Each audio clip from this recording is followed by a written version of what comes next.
reports of any trouble so far. I'm delighted to say, well, Ray Wilkins is with me. Ray, welcome. Lots for us to talk about later on. First, though, straight to the action, and the other match in United's Group A between Gothenburg and Barcelona. In some ways, I suppose, it's surprising they're playing at all. Sweden in mourning following the appalling ferry tragedy. Every flag in the country flying at half-mast. Concentrating on a football match after a disaster like this will be very hard indeed. Gothenburg, though, make just one change from their Old Trafford team. Stefan Rehn promoted to the starting lineup. Stoichkov and Hagi both play for Barcelona. Romario, though, he's unfit. Well, let's join our commentator. It's John Helm.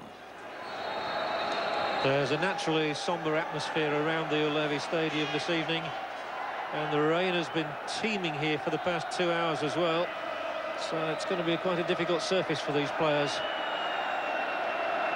Barcelona in the blue and red, their famous colours, and Gothenburg in the blue and white stripes. Yes.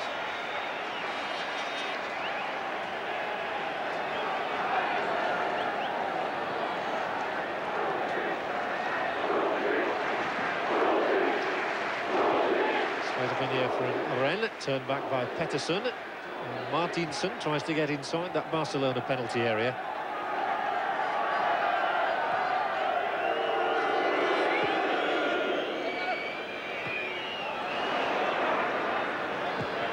I think we're going to see a lot of errors made this evening. The ball skidding around on the surface.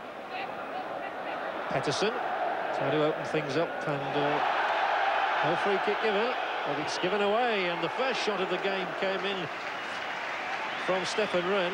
That's Pettersson you're looking at there, but the shot was from Rehn, which flew over the top of the Barcelona crossbar.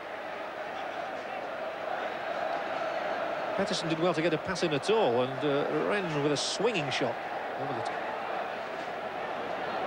Koeman takes out a beautiful pass to Hagi. Down the right is Ferrer and Luis. Only Stoichkov, however, anywhere near the penalty area for Barcelona, so the long ball in is, you would think, of little use, but here is Stoichkov now. And Stoichkov claimed a handball against the defender Comarc, and the referee sympathised with him. So Barcelona have a chance here with a free kick in a very good situation. Well, there we have it, and it's everybody back for Gothenburg. And there he is, the Ravelli, man with those staring eyes. Quite an acrobat and a real character in world football now. Koeman with his free kick for Barcelona. A lot of movement in there, and he fired it in, Koeman, and we'll get a corner off the head of Nielsen. Koeman with his fantastic scoring record for Barcelona, 58 goals for them, and he's the sweeper, of course.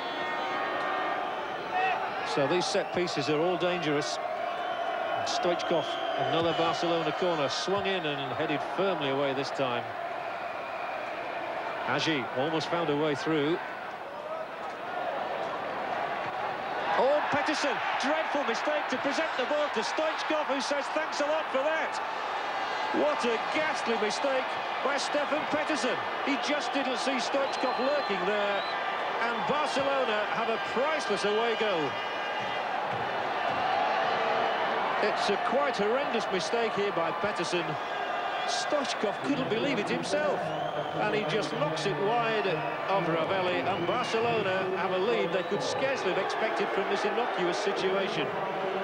Stoichkov, I think he had spotted it when you look at that. He dashed in and tucked it into the net.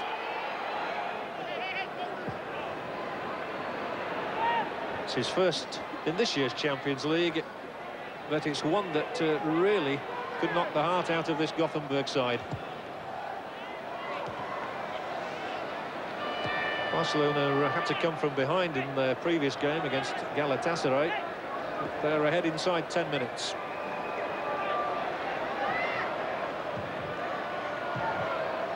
Vaquero. There goes Stoichkov again. I really think it's his night. And Jordi is in the middle calling for the ball. Stoichkov continues inside that Gothenburg penalty area to win a corner for Barcelona.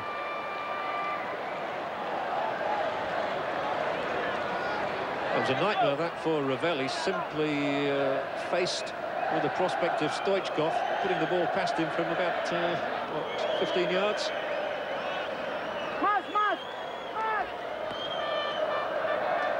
Barcelona's corner, and again it's swung in towards the keeper, and this time Ravelli, with that familiar punching style of his, knocks the ball over the top. Well, he's seen plenty of action already, the World Cup goalkeeper. Aggi swinging this one in, it's just punched over. And he'll swing it in, and over, dearie me, they're in real trouble. The ball pinging around inside the penalty area. Again, it could have gone anywhere. And this Gothenburg defence looks extremely vulnerable. Stoichkov to Aggi, Baker, two in the middle. And it's Aggi, the shot for Ravelli, bounces away from him, and he makes the stop at the second attempt.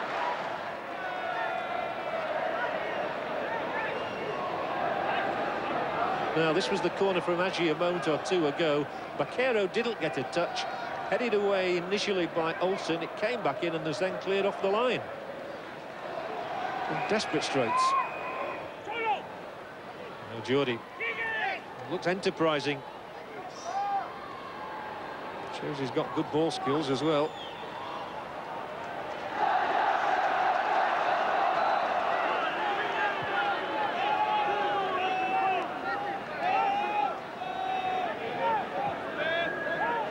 I think that Gothenburg must have learnt the lesson of a dreadful mistake of a back pass, but here again they've presented it to Aggi, and Aggi might get a second for Barcelona. The shot not good enough, but what is the Gothenburg defence thinking about?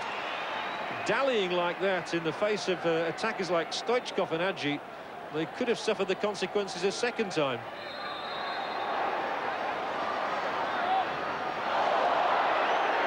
Well, here's Ren, a good ball into the penalty area for him, and a good stop from Busquets as well. And he gets a pat on the head from Erlingmark. Brave goalkeeping. The ball is speeding through on the turf, and Erlingmark getting in onto the end of that pass could well have poached an equaliser here for Gothenburg. Well, this is excellent goalkeeping. It was well won by Pettersson, slipped through by Ren here, and with Erlingmark diving in on him, that's brave goalkeeping from Busquets. Aggi to Stoichkov. They've two men up the left. One of them here is Sergi. Four defenders getting back. Sergi's shot. It wasn't a bad try because Stoichkov was making a decoy run in front of him.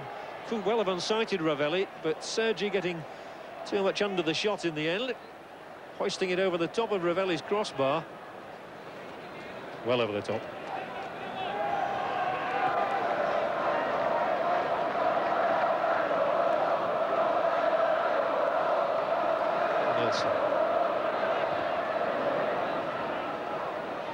Side given again. And Busquets, apart from one save he's had to make, must be wondering whether he was required so far this evening. Just made that one stop from Erlingmark. It's all part of a goalkeeper's job to retain concentration when you've had so little work.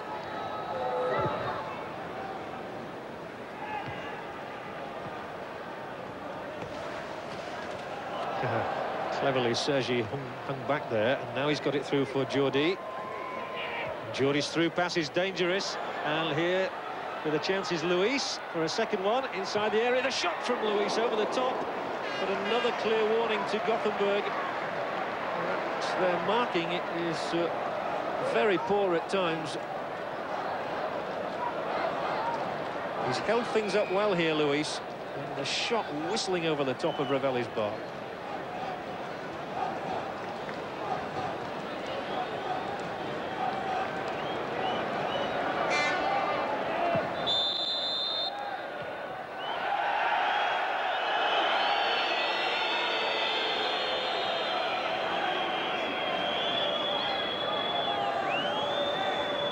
Full set of German officials. Bernd Heinemann and his two linesmen this evening. And Gothenburg's Ren does find some space for a shot, and he smacks it in as well. Busquets holds on gratefully. Stefan Ren has got 2 goals. Got one against Dukla Prague, and he scored against Manchester United. But Gothenburg haven't got a goal in this first 45 minutes against Barcelona.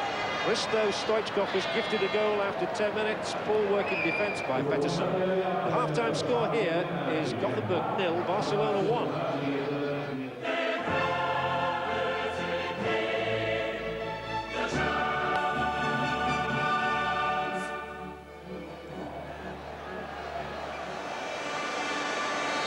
There are no substitutions as play resumes, with Barcelona much the happier of the two sides, not just because of the scoreline, but from the general way the game has gone.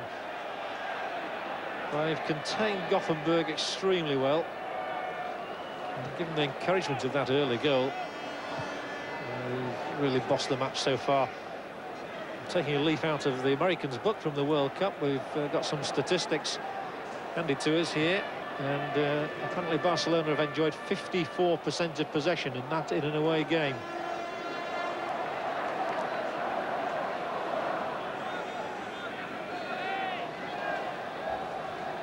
I think the new format of this Champions League obviously is helping, and Barcelona certainly have come here with the express intention of winning the match and not just going for a draw, which often was the case under the old format. And there must be a foul there by Jordi, and that is the name, by the way, that he wants to be known by, although he's the son of Johan Cruyff. Jordi is named after a Catalan saint. As the game is just petered out, it needs something to happen. Here's Stefan Rain trying to make it happen. Brilliant! Well, half the crowd leapt there, their arms were in the air. I was just saying something had to happen, and Stefan Rain nearly produced it with that delicate chip. There's nothing Busquets would have done about this, but it's just landed on top instead of inside the netting. What a good try from Rennes, the former Everton man. And, we will have the first substitute of the evening here. And this is the 18-year-old striker, Erik Wallstedt. And he's going to replace Martinson, I believe. And in fact, now what has happened, Martinson was going to be withdrawn, but Olsen has now gone to the touchline. He has got a bang on the head, and it might be the last we see of him in this game. They were certainly intending to bring on Wallstedt.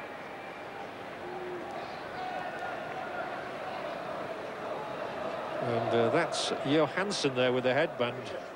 Now looks as though he's going to get the call to play in the middle of defence in place of Olsen.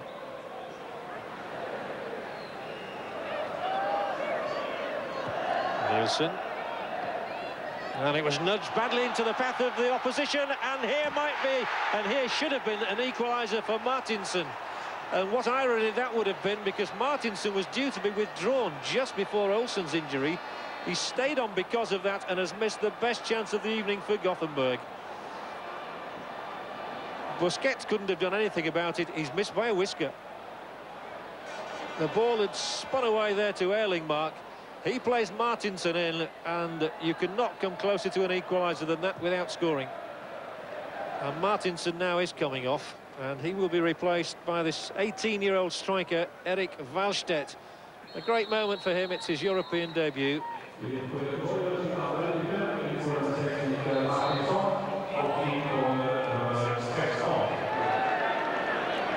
Forward goes Comark. Great run from him, and he's played a good ball in here too. And there's a chance now for Erlingmark. Gothenburg's equaliser. And the youngster gets congratulations. Wallstedt opening up the Barcelona defence for the first time on the night, but full credit to Comark, who made this positive and penetrating run. Then Wallstedt plays the part, cutting the ball back. Erlingmark scores for Gothenburg. And that really has set the game alight again. Well done to the 18-year-old Wallstedt for his part in that, and for Erlingmark for getting in on the line. Watch Erlingmark now coming in behind Ferrer. There he is, he just beats Ferrer to the ball. It's in the net, it's 1-1. Some reward at long last for these faithful supporters of Gothenburg. They showed their resilience at Old Trafford. Even though they were beaten 4-2, they were ahead, remember, at 1-0.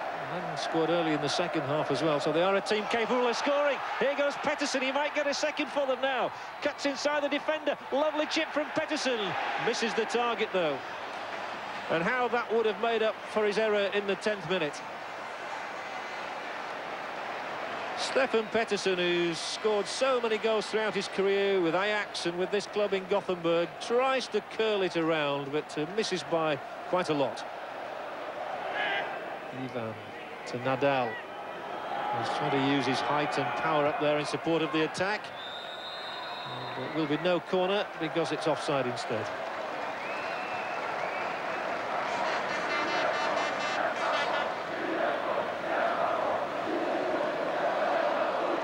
Vela there, who's been in the Swedish international goal for 12 years.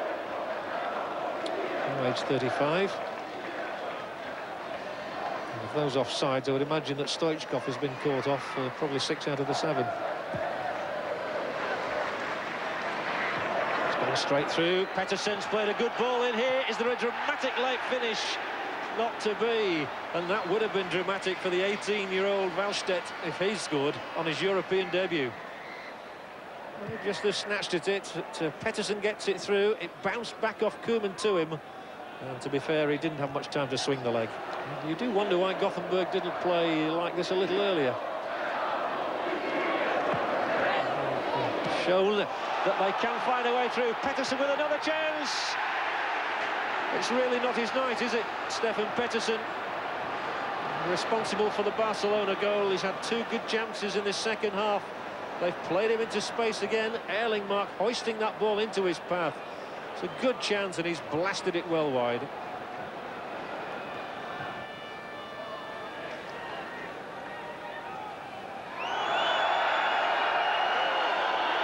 Jordi surely fouls the opponent.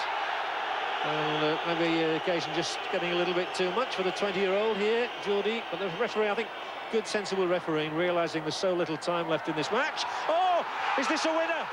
A winner, surely, for Gothenburg. Astonishing. It's Blomqvist who takes advantage with that header. They cannot believe it.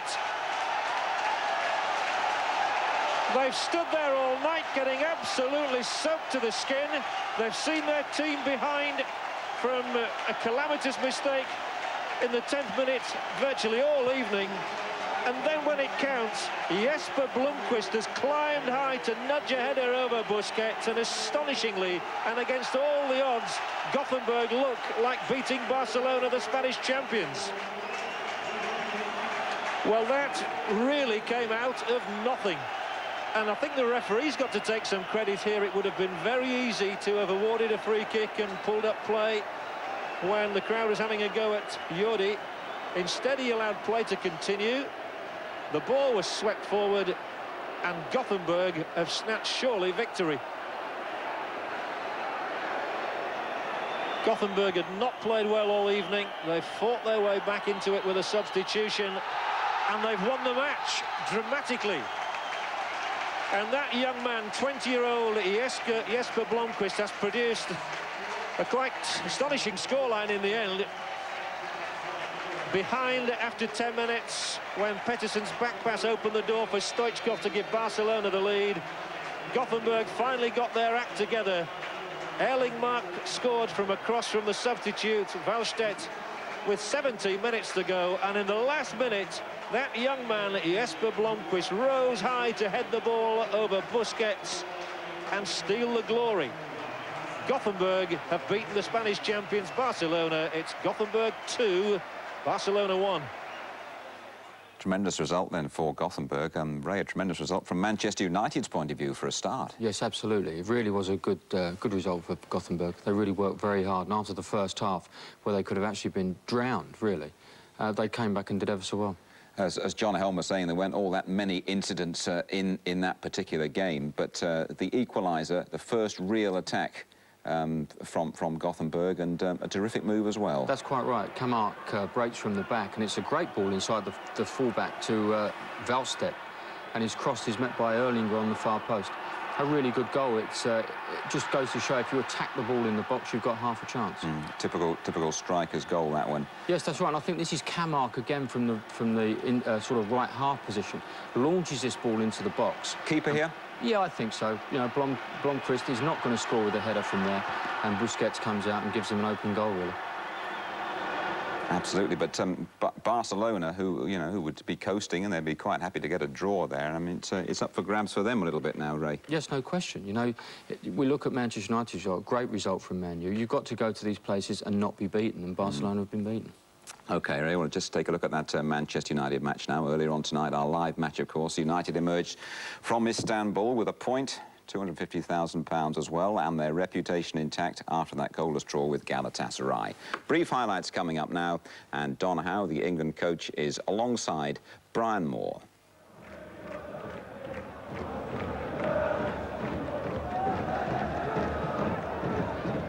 Forward it comes to the number 6 guy again. We thought he might be the sweeper, but in fact it looks as though he's going to motivate them and be the playmaker in the middle of the field. Yusuf knocking it wide here now. Kubalai playing it in. Hamster's there. Schmeichel's in trouble. And Kanchelskis was there in the right place, but has given it straight away to Kubalai. Played in again, and Schmeichel will get this one with much more ease. Ball hit long there towards Safet. Ince just playing it down now for Roy Keane. Kanchelskis, he's got the pace. He's taking on Hansa. He's whipping across it. Nicky Butt on the turn, but holds his head. He snapped at it and snatched at it. And it's a goal kick. May with a header. Keane picking it up. Looking around. May again. But, oh, he's given it away this time. Turgay, the flag has stayed down. Safet, a terrific challenge though by Pallister. Kubalai playing it in. Bruce is there. Safet still on the ground. And Nicky Butt, well, is the big defender. Pallister got him out of a spot.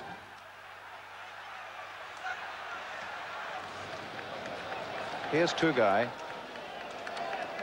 Mapeza. Hakan. Hakan shot! Schmeichel saves.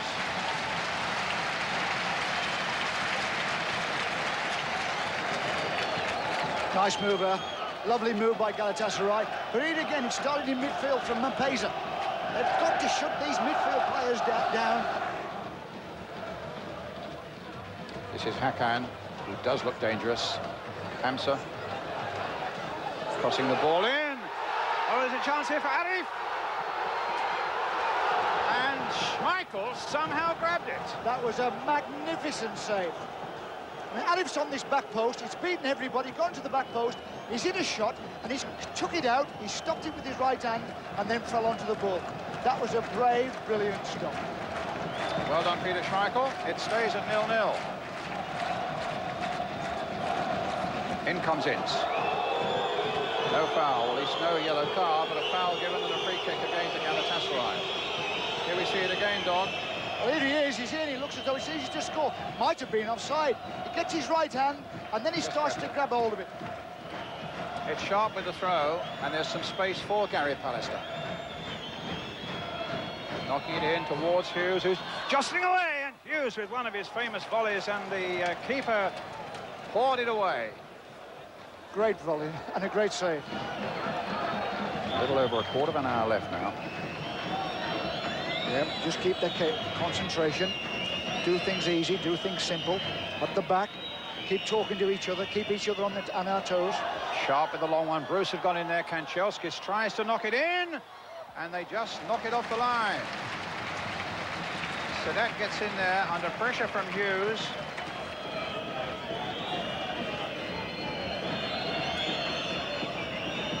Roy Keane just poking it there for Kanchelskis. He's driven a good one and had to be fisted away. Hughes, it just didn't fall for Mark Hughes. What a super shot. That was a great Great free kick. He got a lot of pace in behind that, and I think it moved about a lot in the air. It wobbled around in the air, and the keeper couldn't get hold of it. He just punched it out. I thought the first 20 minutes of the second half, we struggled a bit. But as the game wore on, we got a little bit better. I thought we did quite well in the first half. Some of our possession was good at times. In the main, particularly in centre midfield, we showed good composure in the second half.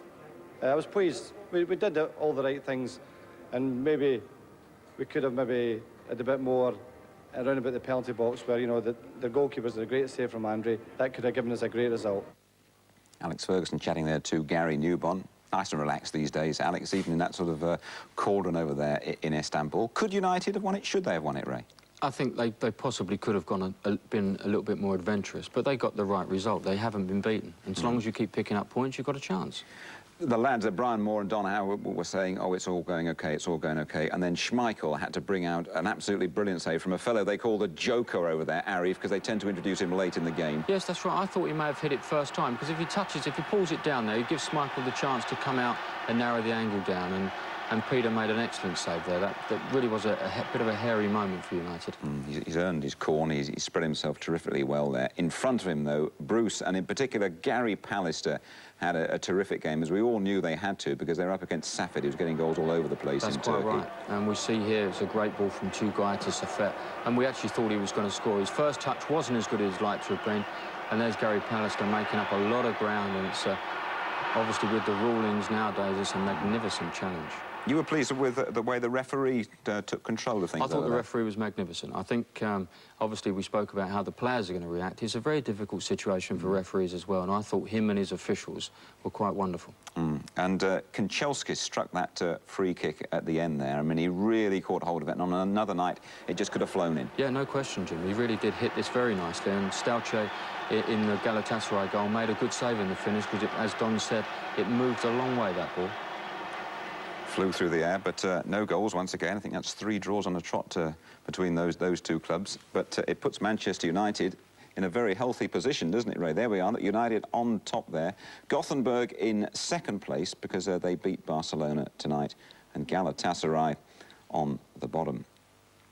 And, well, look what's coming up. Home and away, Manchester United against Barcelona. Tremendous match, that one, at Old Trafford, October 19th, 8:20. Only on ITV. Well, coming up next, it's Bayern Munich against Dynamo Kiev. It's Bayern's first home match in the Champions League, and they really need a win in the Olympic Stadium to get their campaign moving. See you shortly.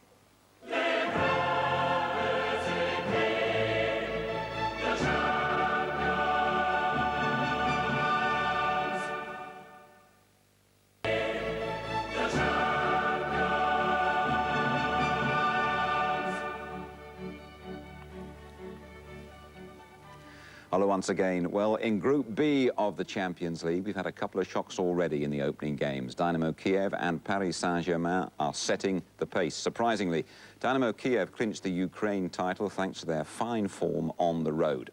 Well, tonight, Bayern Munich have the Swiss striker Alain Souter to supply the cutting edge. Jean-Pierre Papin, he is on the bench. Peter Brackley now following the action in the Olympic Stadium.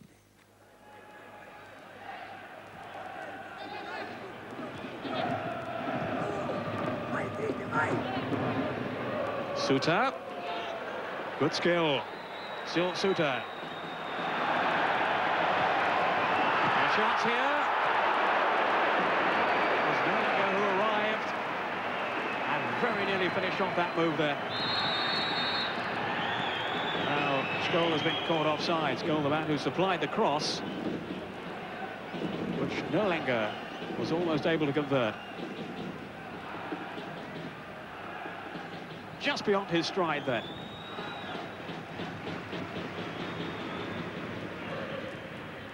Erlinger, off goes Souter now.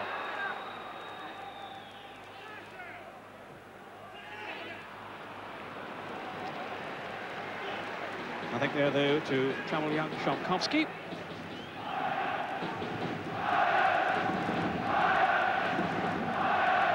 Who's opting for a more direct route with his clearance here. Forward by Jorginho. Now Souter Delightfully through, off goes Mehmet's goal. It's there. Bayern Munich take the lead. Mehmet's goal, just the start that Bayern were hoping for. That'll ease their early nerves. And the young goalkeeper was stranded then, Shopkowski. An excellent pass through by Suter. And tidily finished off by Mehmet's goal. Bayern's first goal in the Champions League this season. And Kiev were totally exposed at the back by the vision of Suter and the finishing of Scholl. Nobody picked him up there as he raced through from midfield. 3 defenders, nobody near him. And the goalkeeper stranded in no man's land. The goal from Mehmet Scholl on 9 minutes. Shmatovalenko.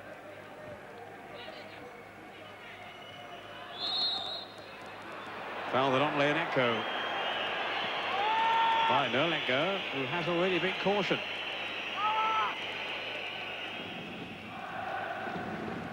Highlights Rummenigge. The Romanian referee ushering that wall back for Bayern.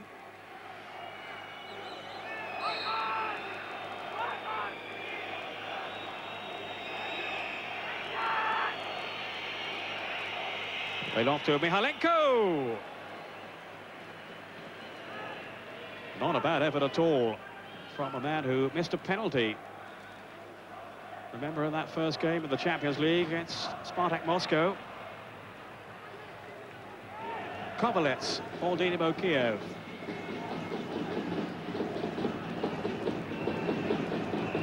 Kovalets once more. The ball just flicked away then from Prozetko. And that'll be a free kick to Bayern. The foul by Mizin. I think it'll be a yellow card for him. Dangerous tackle. Kiev just showing a little frustration then, and then Suter showing his anger too.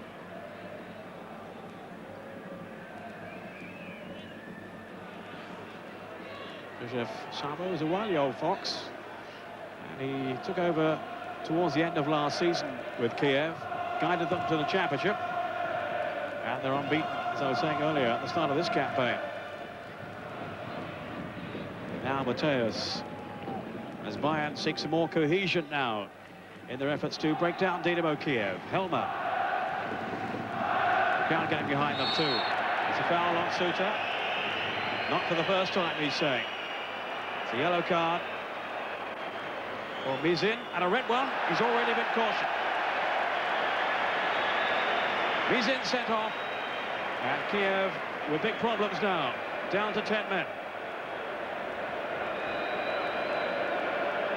Well, it was a foolish challenge, bearing in mind he had already been cautioned. He went straight through the back then of Alet Suter. And I think his coach will be very distressed at that.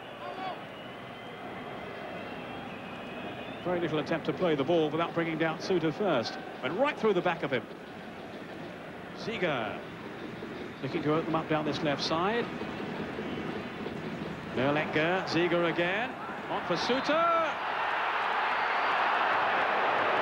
I don't think it would have counted, the flag was up. But he was so quick then to spot the possibility, Suter. But oh, the flag was down. So if he'd managed to steer that in, it would have counted. Luzhny, who played him on. The goalkeeper totally committed.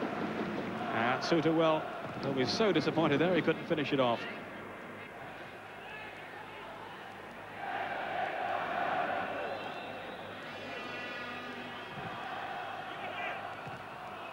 Just too long, though, for Helmer. And away comes Kiev. Now, how quickly can they spring out here? Not too far, thanks to the tackle from Haman. Now, Suter. Back in for Papan. Nerlinger. And the Kiev defence under some pressure, just hanging on.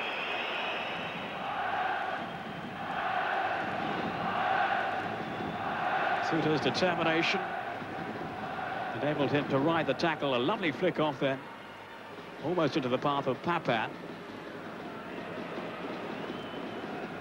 And by now, Kiev defenders have got themselves reorganised. Now, Leonenko. This is a great chance for him. Well, I don't think they're going to get too many opportunities tonight, and I doubt they'll get a better one than that. Oliver Kahn with some inspired goalkeeping, but Leonenko, well, the odds surely were on him then to score.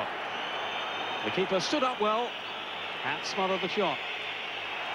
And off goes Schupp. He's got Jorginho away to his right. Papan through the middle. This is Jorginho. Papan at the far post. Terrific save by the keeper. But Papan can't believe he didn't steer it in. And certainly a finisher of his class would expect to do so.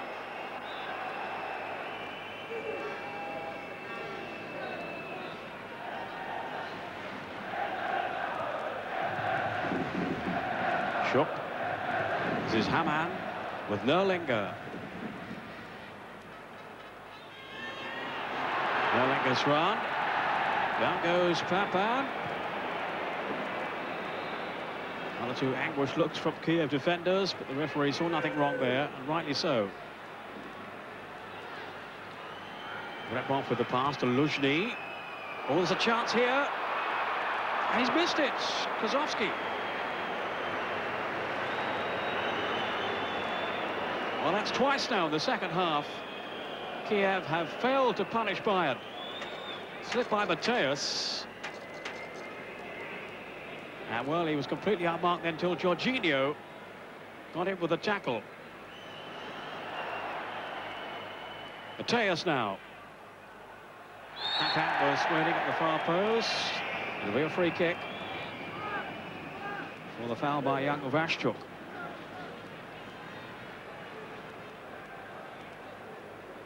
Certainly a clumsy challenge on the Bayern captain.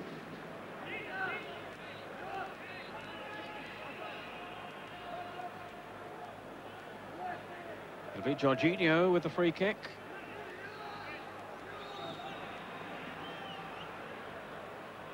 Helmer has come forward again, hoping to make an impact.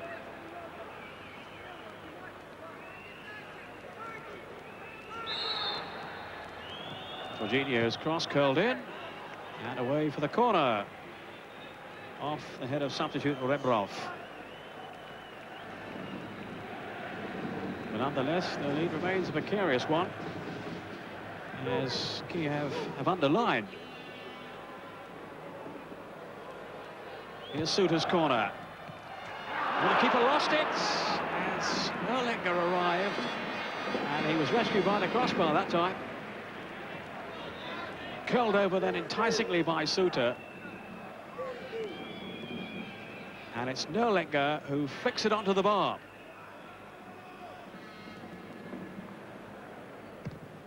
A lot of movement from Papan in front of the keeper. I don't think that would have unnerved him. Nerlinger's header, and the keeper was caught nowhere, really.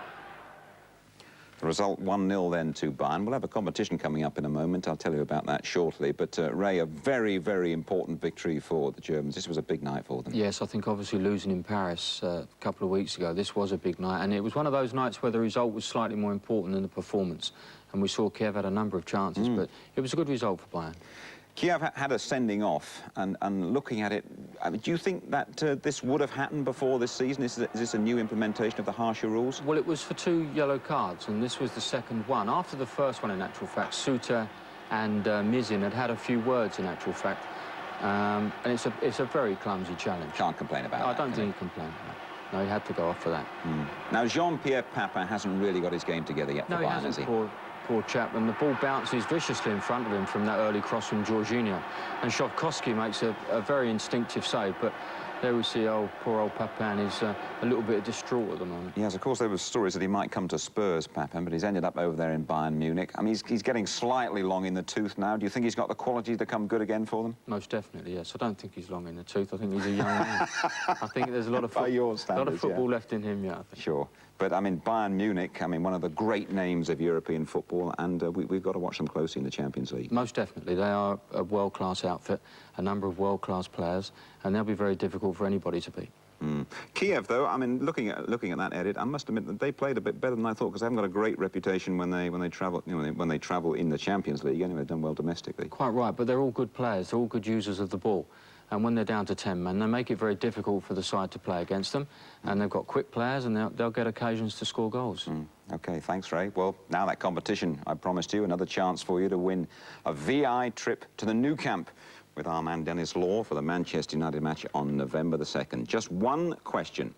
When United beat Benfica to win the European Cup back in 1968, was the match played A, at Wembley, or B, in Lisbon? The number to call, 0891 10 15 10, 0891 10 15 10, and the lines open until midnight on Friday. OK, now let's get you right up to date with all the other Champions League matches played tonight, and Gabriel Clark's going to start with the other game in Bayern's group. That's Group B, and it's Spartak Moscow against the team who did so well in the last round, Paris Saint-Germain. The Paris Saint-Germain coach, Luis Fernandez, called this a trip into the unknown for his side. Fernandez spent Tuesday locked in his hotel room watching videos of Spartak, but he wouldn't have been able to give his side too many pointers about this free kick. It falls just right for Rashid Rakimov. And the Russians have the lead 4 minutes before half-time. But Spartak had been in front in Kiev 2 weeks ago and couldn't hang on then. Not that you could blame anyone in red for the equaliser they conceded. They say Paul Le Guen has the hardest shot in French football. It was past goalkeeper Tierpuchkin before he could blink. And the French champions, who've struggled in their domestic league but strongly believe they have a real chance in Europe this season, were heading for their second win in 2 games. Vincent Guérin is brought down right on the edge of the area by the Russian fullback Ramis Mamadov. He's denied a clear goal-scoring chance, according to referee Pettersson, and the Russians are down to 10 men. And the free kick is knocked in by the Brazilian Valdo. And this is how Group B looks after 2 games. Paris Saint-Germain have a 100% record. Bayern Munich's win takes them level on points with Dynamo Kiev. Spartak Moscow are struggling. In Group C, the mini-league, which failed to provide a goal in the first round of matches, Benfica changed all of that tonight. Or should I say, Claudio Caniggia, the Argentinian World Cup star, the main attraction. His first goal was a simple affair. The Portuguese FA agreed to let Benfica postpone their match at the weekend, and it paid off as Benfica looked refreshed. Caniggia especially, whereas his first was good positioning, his second was solely solo. Only one thing on his mind, though, as the replay reveals, there was a slight deflection. Caniggia could and should have had a hat-trick. Pinto was hauled down by goalkeeper Philippe de Wilde. The goalkeeper escaped a red card to stay on and deny Caniggia his third. Benfica's third finally came, another well-worked move. Captain Panera's excellent wing play. Fernando Tavares was ably placed in the centre when the cross came in to send the Portuguese champions to the top of Group C. There was some consolation for Anderlecht, who had a goal ruled out and several chances brilliantly saved by Prudhomme. He was left wrong-footed by Madeira, who deflected it past his own goalkeeper. In contrast, in Bucharest, 2 teams who failed to score in their first matches, and this, to be blunt, was the drabbest game of the night, enlightened only in the final minute by Jasanovic, who broke the boredom. So Benfica's cavalier approach pays off. Their 3 goals takes them to the top. The other teams in tonight's performances, well, I wouldn't like to pick a favourite from any of them.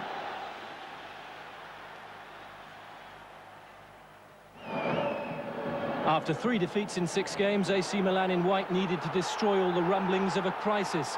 Ruud Gullit's return has been about the only high point of the season so far. The Dutchman helped settle the nerves. It's his cross that's headed in by another of the summer's new signings, Giovanni Stropper. Salzburg were more worried about the incident during the first half when goalkeeper Otto Konrad went down, allegedly hit by something from the crowd. Marco Simoni didn't take long to dazzle him with a stunning shot for Milan's second. Salzburg brought on substitute keeper Herbert Ilsanker, but he was just as groggy a minute later when Simoni who got the taste for it, scored an even better third goal. 3-0. In their last European home game, IFK Athens beat Glasgow Rangers 2-0. But the man who scored the goal that finished Rangers off at Ibrox made the first impression against Ajax. Tony Savevski, put through by Sartas, puts the Greeks in front half an hour in. But it was a lead that flattered them and which they held on to for just 2 minutes. Frank de Boer's pass catches the Athens defence out of position, and Jari Litmanen finishes just as well as Savevski. It was Litmanen's second goal in the Champions League. He set up Ajax's winner. Patrick Kluivert, the Ajax number 9, just 18 years of age, is already a formidable talent. He'd been threatening to score, and early in the second half, he got the winner. Well, that's how the table looks. Ajax with 4 points out of 4, and Milan back in contention again after their 3-0 win. Salzburg and IFK Athens have a point each from their draw 2 weeks ago. Very busy roundup indeed, that one. Thank you, Gabriel. And Rob Palmer supplying all the details to tonight's Champions League action. Let me just remind you that there's 1 or 2 other good results that I should give you tonight. UEFA Cup first round, second leg. Not a good result for Motherwell, though. Motherwell 0, Borussia Dortmund 2. Dortmund winning 3-0 on aggregate, and Karl-Heinz Riedler got both those goals this afternoon. NZ League Division 1, West Bromwich Albion 0, Portsmouth 2.